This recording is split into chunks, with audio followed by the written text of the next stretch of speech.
এই যে হাইব্রিড ঘাস, এটা সাধারণত আমরা গরু ছাগলকে খাওয়াই থাকি।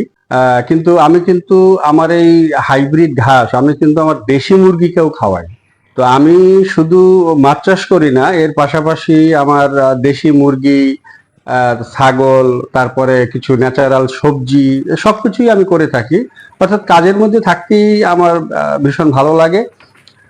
তো চলেন, আমি আসলে আমার এই ডুপ্লেক্স বাড়ির আমি থাকি নিচতলায়, আর আমার ছাগল আর মুরগি থাকে দ্বিতীয় তলায়। তো চলেন আজকে একটু মুরগির ফার্মটা আমরা দেখি, যে দেশি মুরগির অবস্থাটা কেমন, কিরকম ডিম দিচ্ছে, এবং আমার মাংসের চাহিদা কতটা পূরণ করতেছে। চলেন আমরা উপরে যাই।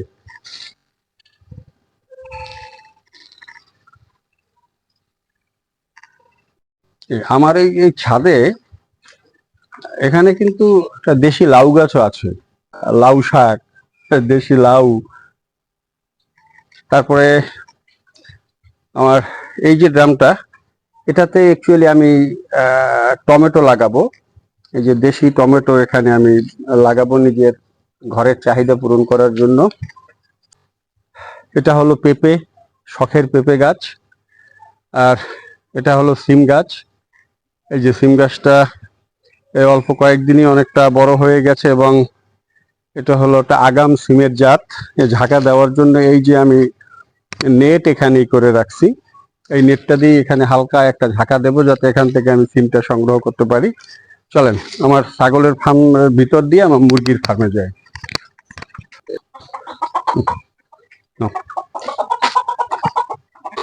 এই যে ওয়েস্টেজ গুলো, এই এখানে কিছু খাদ্য কণা আছে, তারপরে মুরগির বিষ্ঠা, সবকিছু মিলিয়ে এগুলো আমি এভাবে বস্তাবন্দি করে রাখি। আজকেও করব আমি, মাসে 2 থেকে 3 বার এটা বস্তাবন্দি করি, এবং এগুলো দিয়েই কিন্তু আমি আমার সবজিটা ফলাই। যদিও অনেকে বলবেন যে এটা অর্গানিক, না এটা অর্গানিক না, এটা ন্যাচারাল। আমরা হাঁস মুরগিকে যে খাবারটা দেই, ধান গম ভুট্টা যা কিছু খাওয়াই না কেন, সেটা তো মাঠে আপনার রাসায়নিক এবং কীটনাশক ব্যবহার করে তারপরে উৎপাদন করে, যার জন্য এটাকে কখনোই আসলে অর্গানিক বলা যাবে না, এটা ন্যাচারাল। এই যে দেশি মুরগিগুলো দেখেন, এরা ঘাস কিভাবে খাচ্ছে। হয়তো ওরা আমাকে ভয় পায় না, আমি আসলে আমার গায়ের সাথে মিশে ওরা একদম করে ফেলে।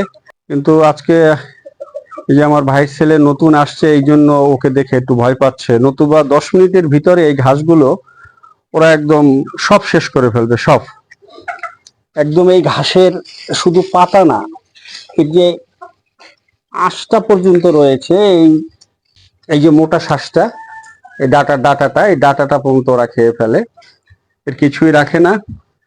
তবে দেশি মুরগিকে একবার প্রতিদিন কিছুটা ঘাস খাওয়ানো খুব দরকার। তো এখানে এই যে হাইব্রিড ঘাস বা দেশি ঘাস, অথবা আপনার এই যে আমাদের অঞ্চলে বলে রায়ের লতা, অনেকে বলে জার্মান লতা, সেটাও আমি মাঝে মাঝে সপ্তাহে 2 দিন এটা দিয়ে থাকি।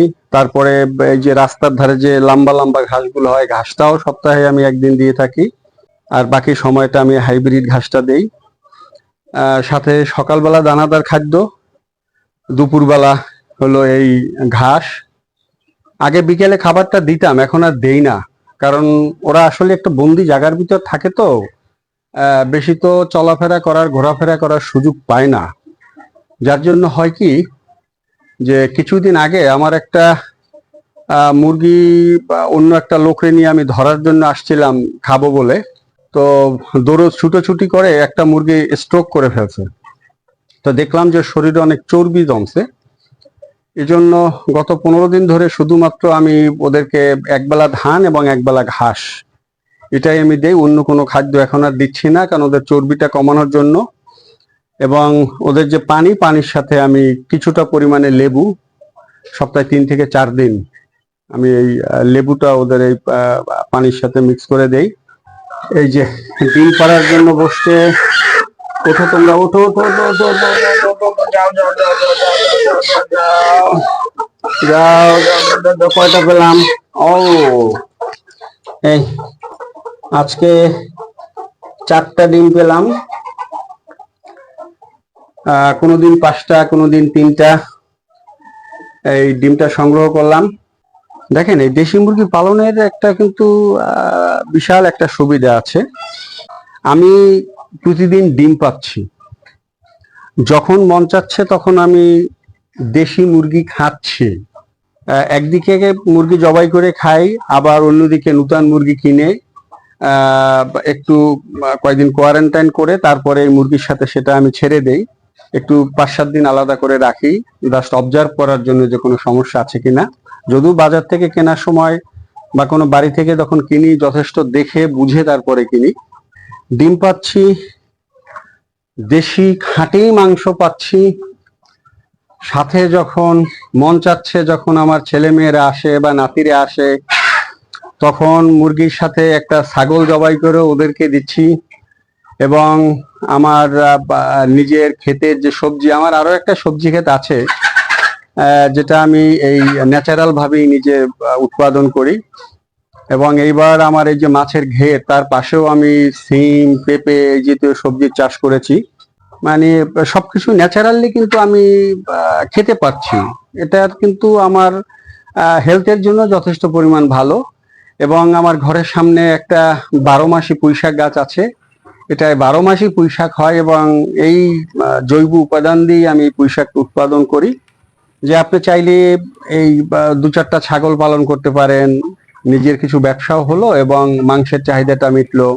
দেশি মুরগি পালন করতে পারেন, মাংস পাবেন, ডিম পাবেন, একটু 2টো লাউ গাছ, সিম গাছ, বটবটি গাছ, ঝিঙা গাছ, তারপর 2টো পেঁপে গাছ, ধনেপাতা, পুঁই শাক, সবকিছু অল্প অল্প করে করে কিন্তু অ্যাকচুয়ালি নিজের খাওয়ার জন্য যথেষ্ট করার কিন্তু সুযোগ আছে। এটা আপনারা চেষ্টা করবেন, যারা আমরা গ্রামে বাস করি। আপনারা শুধু একটা নিয়ে বসে না থেকে এর পাশাপাশি যদি এরকম করেন, তাহলে এটা কিন্তু যথেষ্ট ভালো হয়। আমাদের কিছু আয়ও হলো, নিজেদের প্রোটিনের চাহিদাটাও মিটলো।